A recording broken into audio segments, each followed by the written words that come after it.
La Fundación Encarga, a través del Centro de Consejería Cristiana, presenta su programa Escuelita para el Corazón.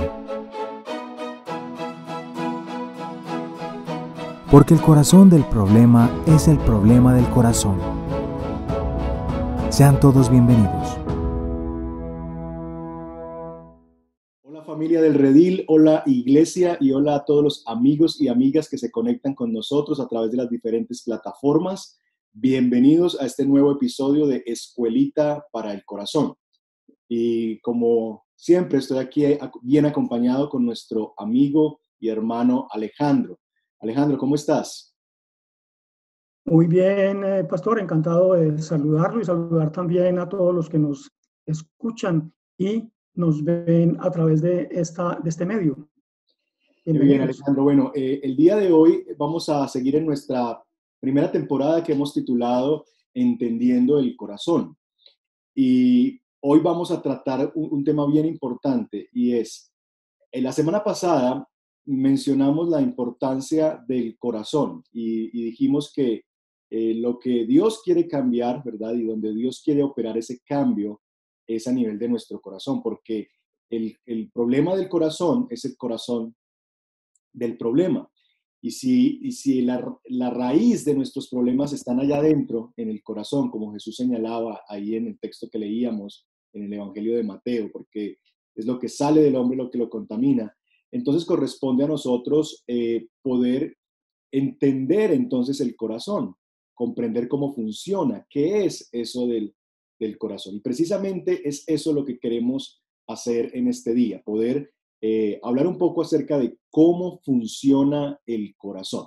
Ese es nuestro tema para el día de hoy, así que les animamos a estar con nosotros y escucharnos a través de lo que queremos compartir con ustedes en el día de hoy. ¿Cómo te parece ese tema, Alejo? ¿Y qué perspectiva inicial tienes alrededor de esto? Pues sí, es un tema que yo creo que la Biblia considera ampliamente, pero que no tiene que ver con lo que nosotros pensamos acerca del corazón, que tiene que ver con sentimientos, emociones y pues mucho menos con el asunto de la cardiología. En ese sentido, lo que quisiera es mirar un poco, pastor, cómo es que se asume el corazón en la Biblia, qué significa el corazón en el texto bíblico. Sí, sí, precisamente, y creo que inicias con algo muy importante y es, nosotros tenemos preconceptos equivocados acerca de lo que es el corazón. Yo creo que hay como dos grandes preconceptos que tenemos nosotros. Por un lado está lo que tú mencionas, el asunto fisiológico, de pensar en el corazón como simplemente el órgano que bombea la sangre. Y en un sentido es así, esa es la palabra de hecho en griego que la Biblia usa para corazón es cardía, de donde vienen nuestras palabras cardiología, cardíaco y todo esto. Así que en un sentido primario sí el corazón es un órgano, pero es más. Ahora, el otro preconcepto que la gente tiene es que cuando hablamos de corazón estamos hablando como de emotividad, de sentimientos. Entonces, en las cartas que le hacíamos o que le hacemos a nuestras esposas o le hacen a las novias o cuando se está enamorado, se pintan siempre corazoncitos y el corazón se ha convertido en un símbolo de la emotividad, de los sentimientos. Pero esos dos preconceptos se quedan cortos ante lo que la Biblia dice que es el corazón. En la Biblia, el corazón es descrito como el interior del hombre. Hay varias palabras que se usan para describir eso que llamamos nosotros corazón. En otras palabras, cuando la Biblia habla del corazón, está hablando de la sede del entendimiento, la sede de la voluntad del hombre, lo que podríamos llamar la conciencia moral. Es, en otras palabras, como el timón de mando de la embarcación llamada nuestra vida. Es allí donde nosotros, en un sentido, se maneja todo lo que nosotros terminamos haciendo, mostrando y viviendo. El corazón es ese pequeño timón allá adentro de nosotros, en ese hombre interior que determina nuestra vida en su totalidad. Ah, ahora, la Biblia le pone diferentes nombres al corazón, ¿verdad? Nosotros encontramos diferentes palabras que describen al corazón. Por ejemplo, La Biblia en algunos momentos habla del alma para describir ese ser interior que no, lo que no es nuestro cuerpo, le llama alma. Pero la Biblia también a veces habla del espíritu, ¿verdad? Que el espíritu le dice a nuestro espíritu de que somos hijos de Dios, dice Pablo en la carta a los Romanos. Eh, la Biblia a veces habla de la mente, amar al Señor con toda tu mente, ¿verdad? O la misma palabra que estamos tratando de entender, corazón. Y lo que deberíamos nosotros entender no es necesariamente que estas cosas son cosas separadas o que son asuntos distintos, como que dentro de nosotros hay como 6 partes. Una cosa es el alma, otra cosa es el espíritu, otra cosa es la mente. No, en realidad lo que la Biblia está tratando de escribir es una misma realidad, ese ser interior, eso lo que llamamos el ser inmaterial, pero le pone diferentes nombres que describen, como veremos en un momento, diferentes funciones. Y yo creo que quizás el pasaje que más nos ayuda a entender esa realidad está precisamente al comienzo, en la creación. En Génesis capítulo 2, verso 7, Dios dice, Dios el Señor formó al hombre del polvo de la tierra y sopló en su nariz hálito de vida y el hombre se convirtió en un ser viviente. Y creo yo, Alejandro, que ahí está precisamente la composición del ser humano. Nosotros somos un cuerpo hecho del polvo de la tierra y Dios sopló sobre ese cuerpo su aliento de vida y es eso lo que nos trajo a lo que llamamos, en lo que se conoce en el idioma original como el Nefesh Hayá, que es el alma viviente. Nosotros somos almas vivientes. Y todo eso que nosotros llamamos vida y existencia es ese aliento de Dios. Así que nosotros realmente somos seres, si quisiéramos llamarlo de una manera técnica, bipartites. Tenemos un cuerpo y tenemos un ser interior que tiene diversas funciones y del que la Biblia describe a través de diferentes palabras. Yo diría que eso podría ayudarnos a entender inicialmente, a definir lo que es el corazón en la Escritura. El corazón en la Biblia es todo ese ser interior, todo ese ser que está dentro de nosotros, que piensa, que siente y que toma decisiones. Espero que eso pueda ser útil para quienes nos ven y nos escuchan, esta definición. Sí, porque de todas maneras ha sido asumido de pronto a nivel de los estudiosos en ciencias sociales, inclusive han hablado de las ciencias del espíritu para referirse a las ciencias sociales. Y han asumido no tanto ya el corazón, sino el interior compuesto por pensamiento, imaginación, sentimientos, emociones, memoria, creatividad y todo este tipo de cosas. No obstante, cuando usted lo menciona, pastor, el asunto de que el Señor sopló aliento de vida, allí ya hay una característica que nos diferencia de los otros seres vivientes, y es que el Señor sopló su aliento en nosotros. Es decir, que tenemos un espíritu. Cuando se habla, por ejemplo, de las ciencias del espíritu, fundamentalmente se habla de 3 cosas, que son el pensamiento, la voluntad y la capacidad de decidir o la capacidad de analizar. Entiendo yo que el Señor nos ha dado a nosotros todas estas facultades con el fin de que podamos relacionarlos principalmente con Él y después con aquello que nos rodea.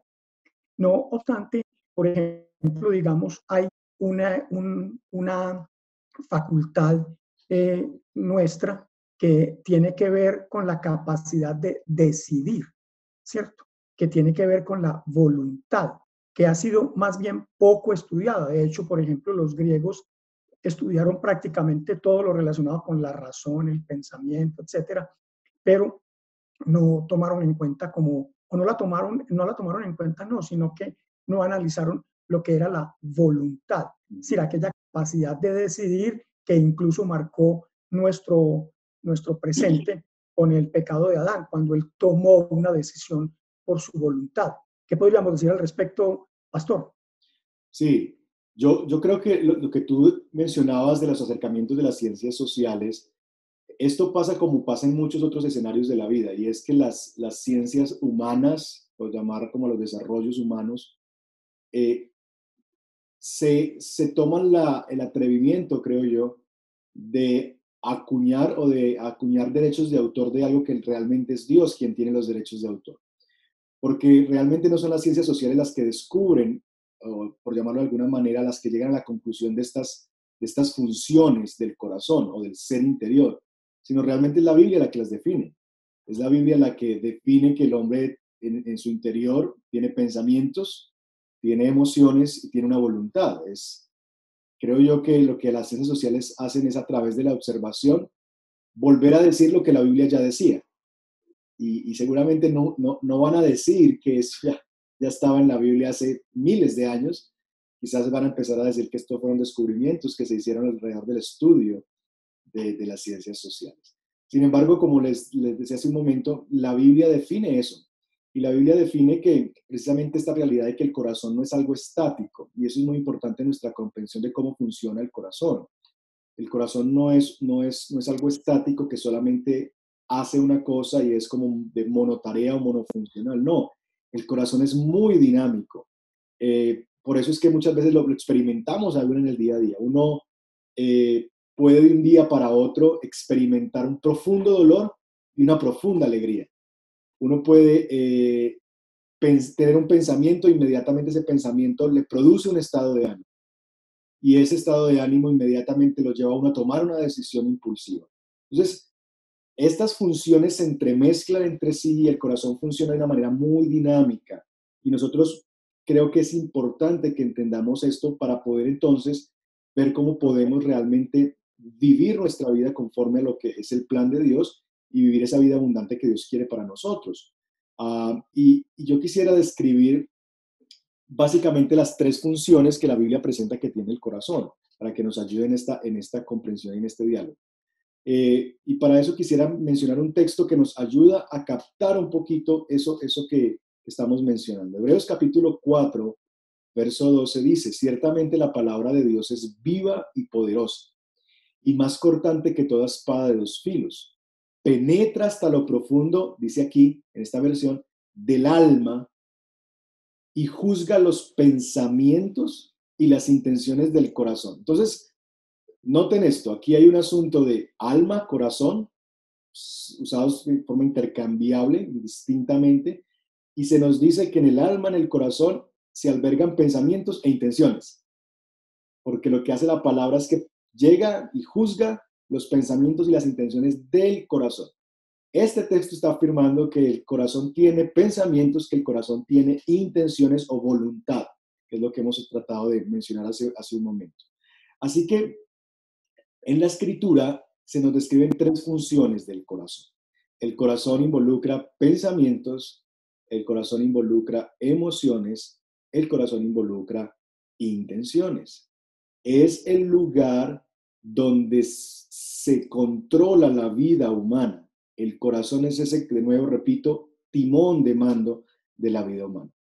Por eso es tan importante atender y cuidar el corazón. Proverbios 4:23, un texto muy popular que nos hemos memorizado algunos, ¿verdad? Sobre toda cosa guardada, guarda tu corazón, porque de él nace la vida. Así que la Biblia nos señala precisamente al corazón como el corazón del problema, ¿verdad? Porque es allí donde precisamente se gesta toda la realidad humana. Todo lo que nosotros somos y hacemos sale desde allí. Y pensamientos, emociones y voluntad se gesta en nuestro corazón. Así que esas funciones las tenemos allí interactuando. Ahora, creo yo también que es importante ver que eso funciona en la escritura. Nosotros, por ejemplo, vemos esa realidad de que en el corazón tenemos pensamientos. A nosotros nos ha ayudado mucho la visión que tenemos de diferenciar la mente del corazón, porque nos ha hecho pensar que el corazón es malo o que el corazón es torpe y que la mente es como la que realmente debería jugar un rol preponderante. Yo creo que este tipo de divisiones son divisiones que corresponden más a un, a un, no sé, como a una visión equivocada de poner como el raciocinio en un lugar distinto y superior a lo emotivo, cuando en realidad está en la misma realidad del ser humano y ambas cosas son necesarias, solo que deberíamos ser capaces de discernir cuál es el orden que el Señor ha puesto allí, porque eh, el pecado viene precisamente a corromper el corazón y viene a corromper esas funciones del corazón.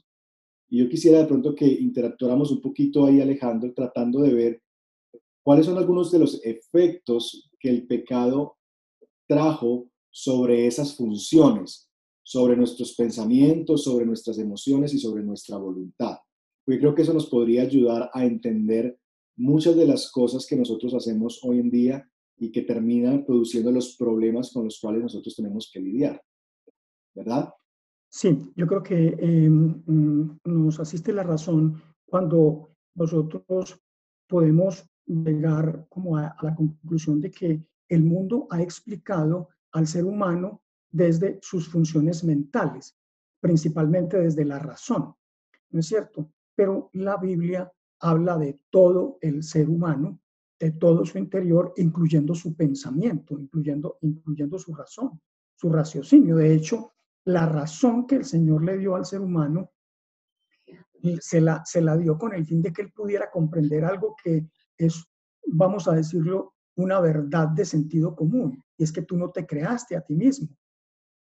Dios te creó, ¿no es cierto? Y por lo tanto, debes sujetarte a la voluntad de quien te creó, ¿no es cierto?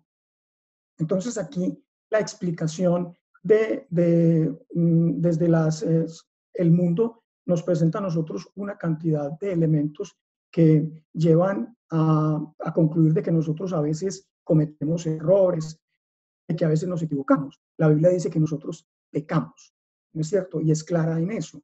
Y es clara en eso porque dice que el corazón es engañoso. El corazón es engañoso. Y es de allí, como decíamos en la ocasión anterior, que del corazón es de donde sale lo que hay en nuestro interior, valga como esa aseveración. Las cosas nosotros no nos vienen del exterior, ¿cierto? Vienen de dentro de nosotros. Es nuestro interior lo que nos contamina, porque con la caída de Adán entró el pecado y desordenó esas funciones allí, como de pronto alguna vez lo habíamos hablado, pastor. Sí, sí, y creo que introduces bien el asunto de cuáles son los efectos del pecado, porque es lo primero que hace el pecado con nuestro corazón, lo desordena esas funciones, como acabas de mencionar. Yo creo que hay dos clases de corrupción que el pecado promueve en nuestro corazón. La primera es la que bien señalabas como un desorden. Nosotros tenemos estas tres funciones: pensamientos, emociones, voluntad, y lo que hace el pecado en primer lugar es traer un desorden allí. Nosotros, por ejemplo, se ha popularizado mucho la idea y está presente en canciones y demás, y es hagamos lo que diga el corazón, ¿verdad? Como una invitación a ser dominados, no por el concepto bíblico del corazón, porque en realidad si hiciéramos lo que dice el corazón desde la perspectiva bíblica, pues estaríamos tomando decisiones buenas, adecuadas, porque estaríamos involucrando toda la capacidad que Dios nos dio para decidir. Pero cuando desde la perspectiva del mundo se menciona haz lo que te diga el corazón, realmente se está refiriendo a ese escenario de cómo las emociones llegan a tomar control sobre tu vida. En otras palabras, lo que se está comunicando es haz lo que sientas. Si lo sientes, hazlo. Y no hay otra cosa, no hay un consejo más malo que ese, porque finalmente nuestras emociones son una montaña rusa, porque nuestras emociones no son buenas tomando el control, nuestras emociones son buenas seguidoras, pero no son buenas tomando el control adelante de nuestra vida. Realmente lo que estamos comunicando allí es un asunto de que lo que nos va a definir a nosotros son nuestras emociones. Y creo que nosotros vivimos en medio de una sociedad así. Muchas veces nosotros nos definimos a sí mismos basado en nuestras emociones. Yo soy una persona tranquila yo soy una persona ansiosa, yo soy una persona iracunda, y lo que estamos tratando de hacer es crear una identidad alrededor de nuestras emociones y de lo que nosotros sentimos.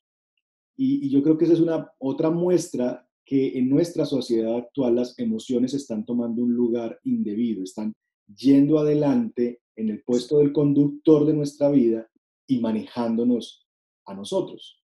Creo que esa es parte de la realidad. Y el primer desorden, creo yo, que se da, o el más común, es precisamente este, que en esas funciones del corazón, las emociones toman un primer lugar, se sientan en el lugar del conductor y manejan nuestra vida. Y cuando eso ocurre, entonces vivimos en vidas completamente inestables porque nuestras emociones son así. Me encanta una película que, aunque es una película para niños, me parece que ilustra muy bien este principio. Y es esa película donde aparecen las emociones, es esa película de una niña que está allí batallando interiormente con sus emociones y las emociones son como personajes dentro de la niña.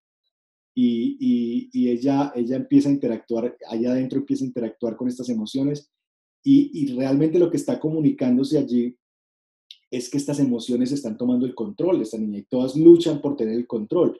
Entonces hay una locura allá adentro ocurriendo precisamente porque estamos siendo gobernados por nuestras emociones. Ahora, lo que la Biblia nos llama a nosotros es que realmente nosotros deberíamos ver cómo nuestros pensamientos están primero e informando a nuestras emociones. Así que lo que la Biblia pretende es ordenar el corazón. Nosotros debemos comprender esa realidad y es que la Biblia, por ejemplo, describe que la fe viene por el oír y el oír la palabra de Dios. Entonces, desde la escritura hay unos visos de que la primer función en nuestro corazón, por donde deberíamos nosotros comenzar, es por los pensamientos. Romanos 12 también dice, renuévense por medio de la transformación de vuestro entendimiento para que comprendan cuál es la voluntad de Dios. Entonces, en el orden de Dios, quien debería estar tomando el control, ese vagón donde está el manejo de esta vida, de esta conducción de la vida, son nuestros pensamientos. Y las emociones siguen a los pensamientos. De hecho, si nosotros somos honestos, las emociones que nosotros experimentamos siempre son seguidas por pensamientos que nosotros hemos albergado en nuestra mente. Entonces, ¿por qué nosotros nos exasperamos en ira?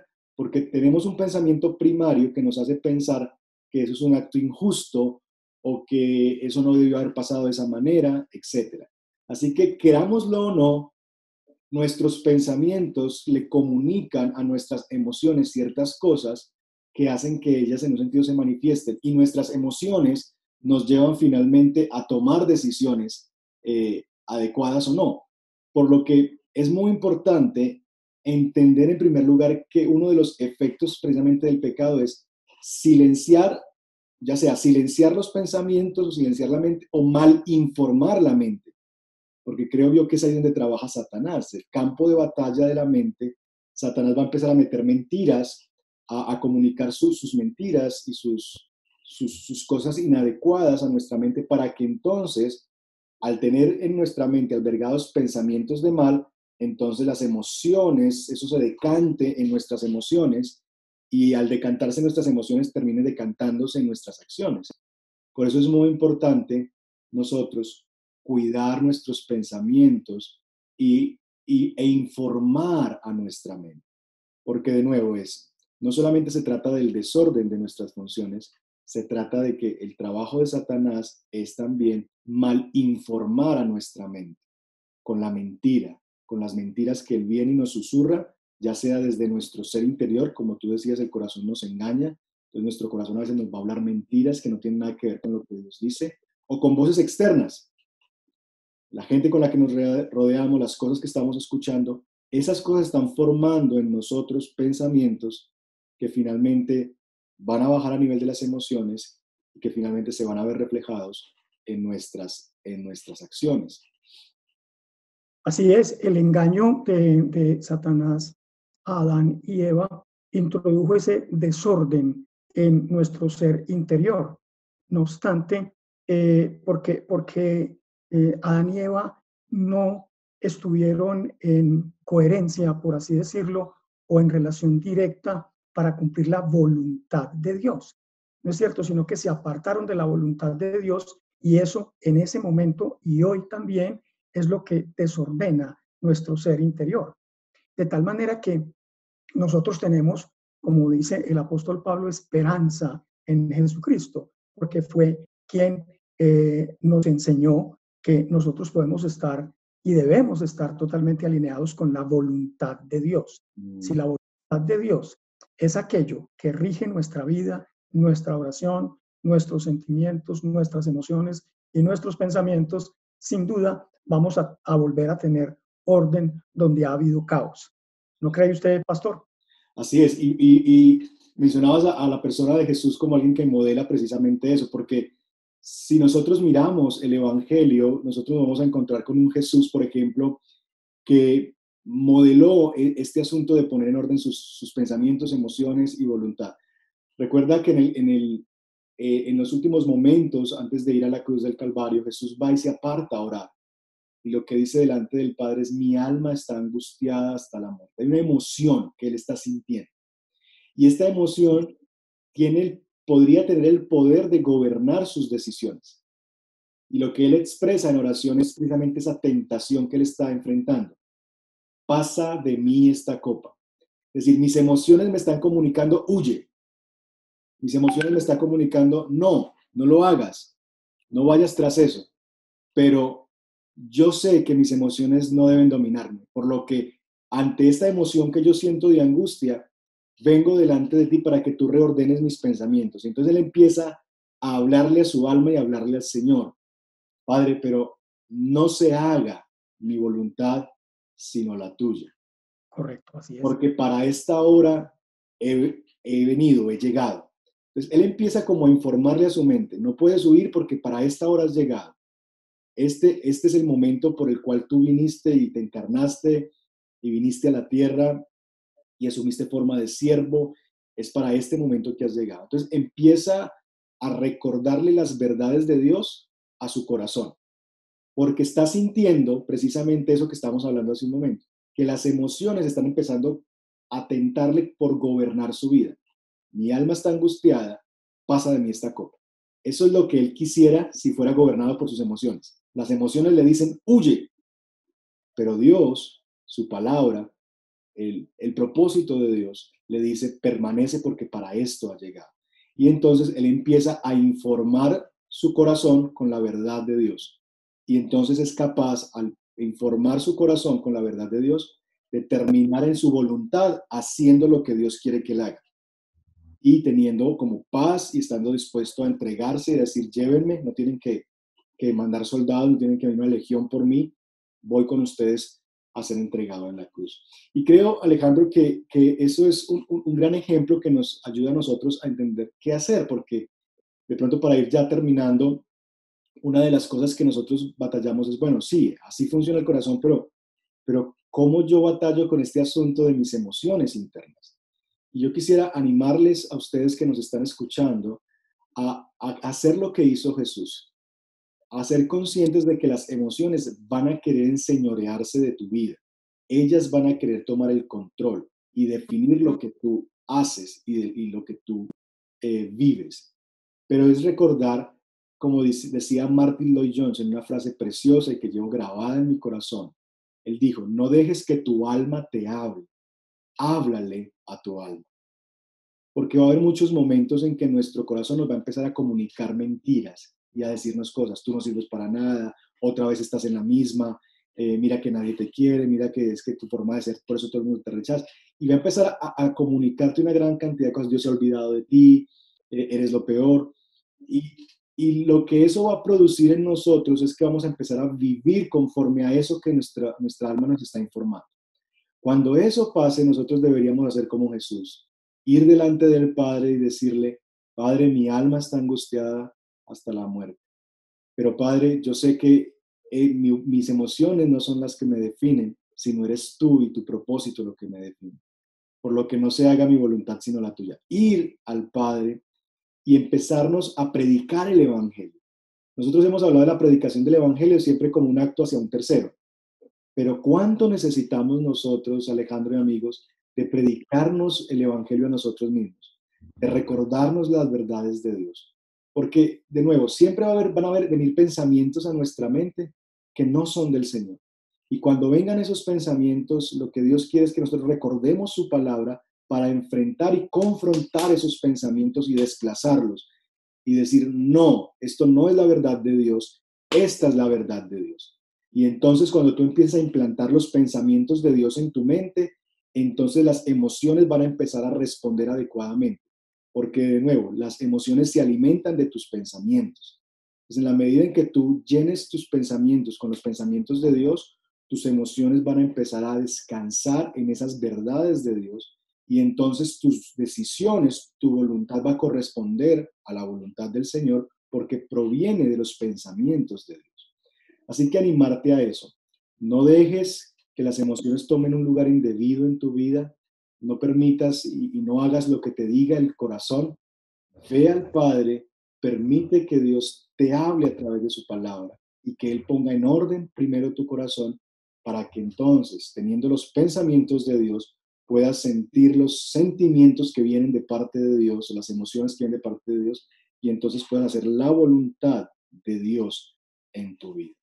Y creo que si lo hacemos de esa manera, vamos a poder ir caminando en esa vía de esa vida abundante que hemos estado hablando, que Jesús vino a ofrecernos a nosotros. Así que, ¿qué tal si para terminar, Alejo, podemos orar y pedir al Señor que nos ayude a batallar en nuestro ser interior y que por el poder de Dios nosotros podamos poner el corazón en orden e informarlo con la verdad de Dios para vivir entonces conforme a la voluntad de Dios? ¿Te parece? Claro que sí. Creo que para nosotros alinearnos con la voluntad de Dios, aún con esa batalla que hay entre nuestro ser interior, el apóstol Pablo de manera muy sabia nos dice que nuestra única esperanza frente al desorden que hay internamente es Él. Quiero leerles brevemente el capítulo 7 de Romanos, del verso 21 al 25. Dice, he descubierto el siguiente principio de vida, que cuando quiero hacer lo que es correcto, no puedo evitar hacer lo que está mal. Amo la ley de Dios con todo mi corazón, pero hay otro poder dentro de mí que está en guerra con mi mente. Ese poder me esclaviza al pecado que todavía está dentro de mí. Soy un pobre desgraciado. ¿Quién me libertará de esta vida dominada por el pecado y la muerte? Gracias a Dios, la respuesta está en Jesucristo, nuestro Señor. Amén. Oremos. Amén. Padre, nosotros te damos muchas gracias por este tiempo tan especial que nos has permitido. Esperamos, Señor, que esto sea de bendición para quienes nos ven y nos escuchan y que nuestra oración y la de estas personas que nos han visto y nos han escuchado en el día de hoy sea que nuestra voluntad esté de acuerdo con la tuya. Que nosotros podamos orar de acuerdo con tu santa voluntad, Señor, para ordenar lo que hay dentro de nosotros. Porque ningún pensamiento, ningún sentimiento, ninguna emoción es superior a la gracia tuya, Señor. De tal manera que por tu gracia te pedimos que pongas orden donde hay desorden, Señor. Que traigas paz donde hay una batalla interior. Y que sea la palabra tuya, Señor, la que apacigüe justamente, Señor, nuestro corazón. Que nos des la paz que el mundo no conoce, que procede de la gracia y la misericordia tuya. Te bendecimos, Señor, y declaramos que tú, precisamente, eres nuestro Señor y nuestro Salvador. Amén. Amén. Amén. Gracias, Alejandro. Y bueno, esperamos que este episodio ha sido de bendición para tu vida. Sería importante saber si esto te está siendo útil a tu caminar diario en el Señor. Así que puedes dejarnos ahí comentarios y poder seguir creciendo juntos en esto que hemos llamado Escuelita para el Corazón, un espacio para entrenar nuestro corazón y de tal manera que podamos vivir la forma en la vida que Dios quiere que vivamos. Bueno, un abrazo para todos y nos vemos en nuestro próximo episodio. Gracias por acompañarnos. Esperamos que este episodio haya sido de bendición para tu vida. No olvides, suscríbete al canal. Te esperamos en nuestra próxima entrega.